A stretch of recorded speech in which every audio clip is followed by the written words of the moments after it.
Welcome to Nightmare Fuel Stories. The Watcher. I've been a security guard at Meridian Plaza for 6 years. 6 long years of night shifts, staring at grainy monitors in a basement office that smells perpetually of microwave burritos and the cheap cologne my predecessor apparently bathed in. The pay is decent, the benefits adequate, and most importantly, I'm alone. After 15 years in customer service, solitude feels like a luxury. The Plaza is a sprawling complex, 28 floors of offices, a ground floor with upscale retail, and 3 underground parking levels. During the day, it houses over 2,000 employees from dozens of companies. At night, it belongs to me, the cleaning staff who finish by midnight, and occasionally the workaholics who can't seem to leave their desks. My routine is simple: hourly rounds through the building, checking doors, looking for anything unusual, and monitoring the security feeds in between. The cameras cover nearly every inch of the building: hallways, elevators, stairwells, parking garages, entrances, and exits. 412 cameras in total. I know because I counted them during my second week, when boredom had already begun to set in.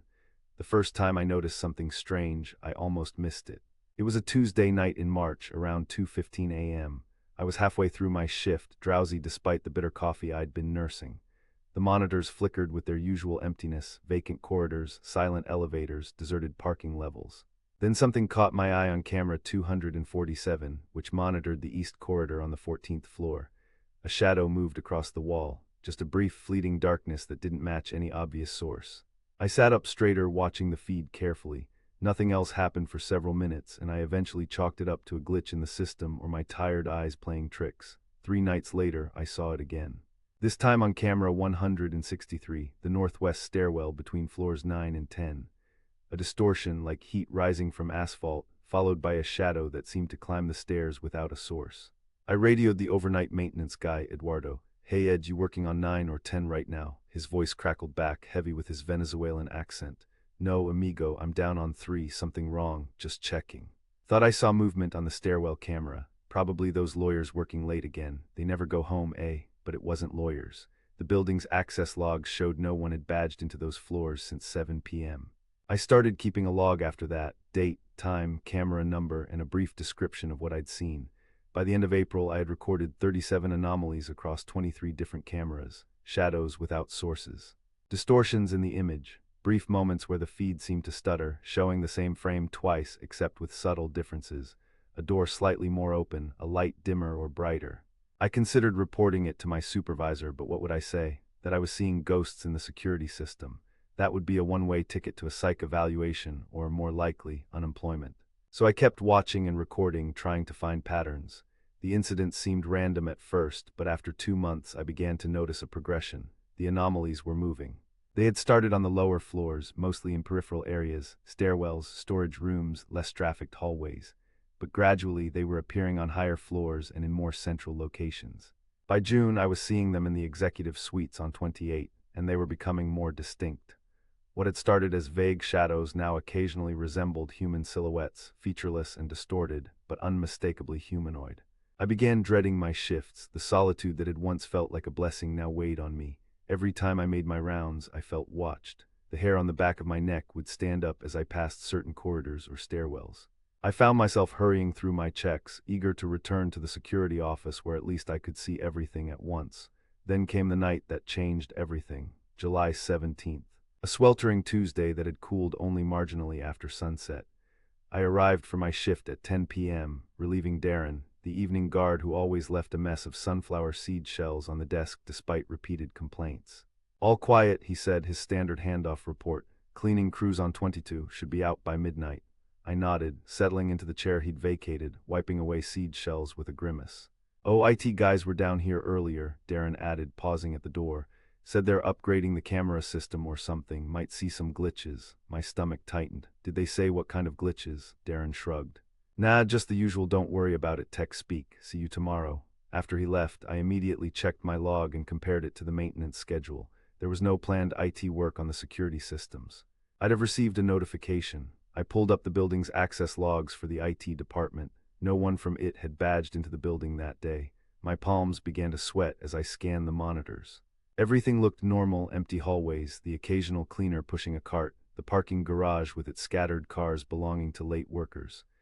I tried to convince myself that Darren had misunderstood, that perhaps the IT visit was scheduled but hadn't been properly logged. At 11:45 p.m., I started my first round. The building was quiet except for the hum of the ventilation system and the distant sound of vacuum cleaners from the cleaning crew. I completed the check of the underground levels and ground floor without incident, then took the service elevator up to start working my way down from the top. The executive floor was silent, the plush carpet muffling my footsteps. The offices of the various C-suite executives were dark behind their glass walls, except for the motion-activated security lights that dimly illuminated as I passed. I was halfway down the main corridor when all the lights suddenly went out. Complete darkness enveloped me. Not even the emergency exit signs were lit, which meant something had overridden the backup power for the section. I fumbled for my flashlight, my heart racing as I swept the beam down the hallway. The light caught something at the far end of the corridor, a figure standing motionless. My beam only illuminated it for a split second before my flashlight flickered and died. In that brief moment, I saw what appeared to be a person in a security uniform identical to mine. "Hello," I called out, my voice embarrassingly thin. "This is security, identify yourself." No response came. I backed up slowly, feeling my way along the wall toward the stairwell I'd just passed. My radio crackled to life, making me jump. "Hello, can anyone hear me?" It was Eduardo, his voice distorted by static. I grabbed the radio. "Eduardo, what's going on?" "The power's out on 28, power's fine down here," he replied, his voice clearer now. "But something weird is happening with the elevators. They're all moving, but there's no one in them." I reached the stairwell door and pushed through it, relieved to find the emergency lighting working here.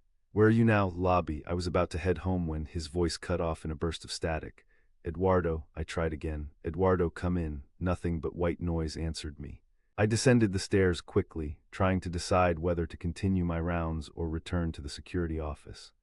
Protocol said I should check the building thoroughly during any kind of system malfunction, but every instinct told me to get back to the monitors where I could see everything at once. I compromised, deciding to check each floor briefly as I made my way down. 27 was clear, the lights functioning normally. 26 the same.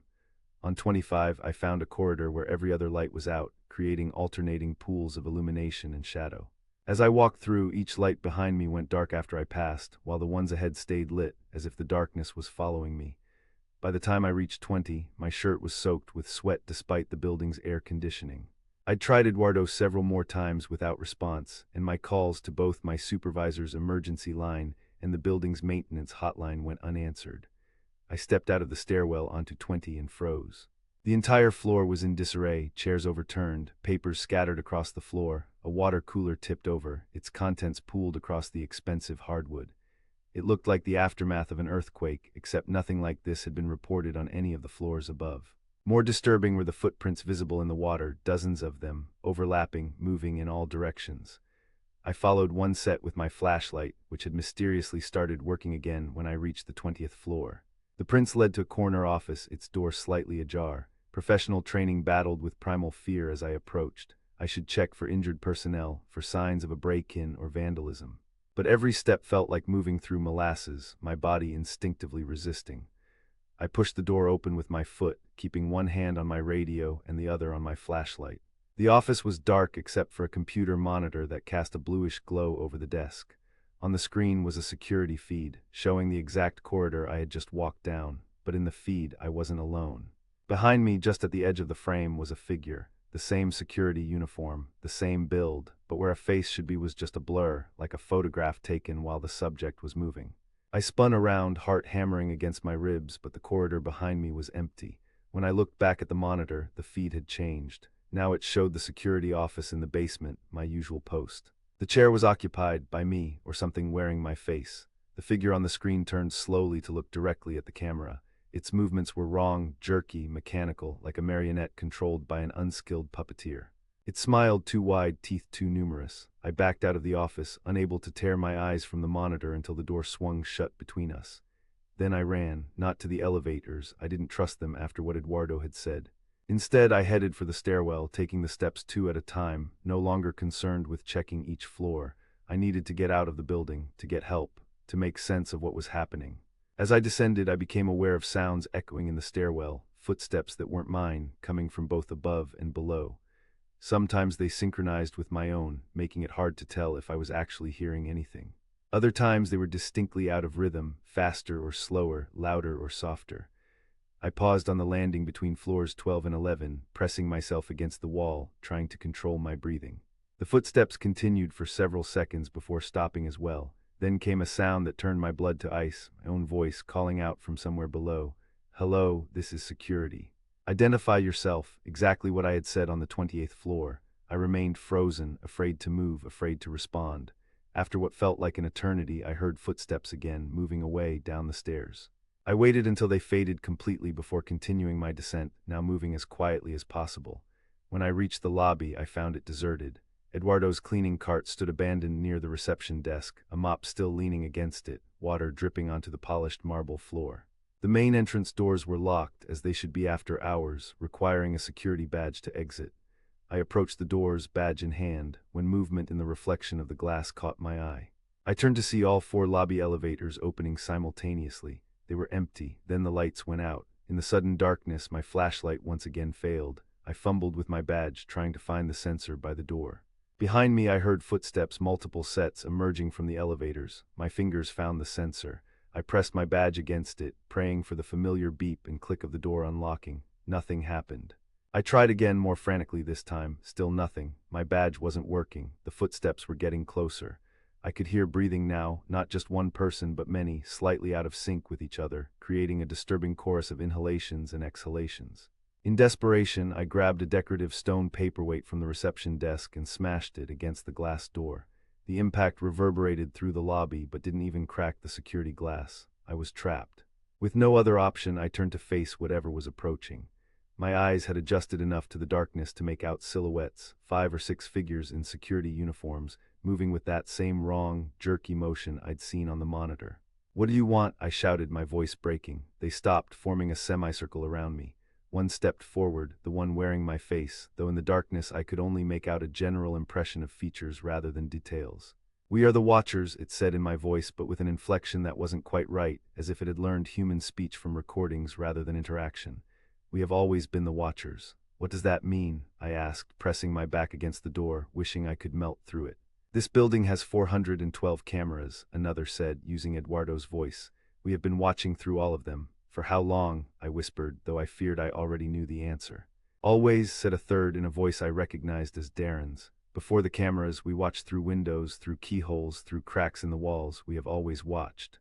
But now we need new eyes," my doppelganger said, taking another step toward me. "Our vessels wear out, technology evolves, we must adapt." I understood then, with a clarity born of terror, what they wanted, what they had been preparing for during all those months of increasingly bold appearances on my monitors. "You can't have me," I said, trying to sound defiant despite the tremor in my voice. "We already do," said my double. "We have been wearing you for short periods for weeks now, while you sleep at your desk." "During your blackouts." "I don't have blackouts," I protested, but even as I said it, I remembered the missing time. The occasions when I'd check my watch and find 30 minutes had passed in what felt like seconds. The days when I'd arrive home with no memory of the drive. "Your kind never remembers the transitions," said the thing with Eduardo's voice. "It's easier that way, for everyone." They moved closer, surrounding me completely now. I could smell them, a strange, electrical odor mixed with something older, mustier, like ancient paper or dried leaves. "Please," I begged, not even sure what I was asking for.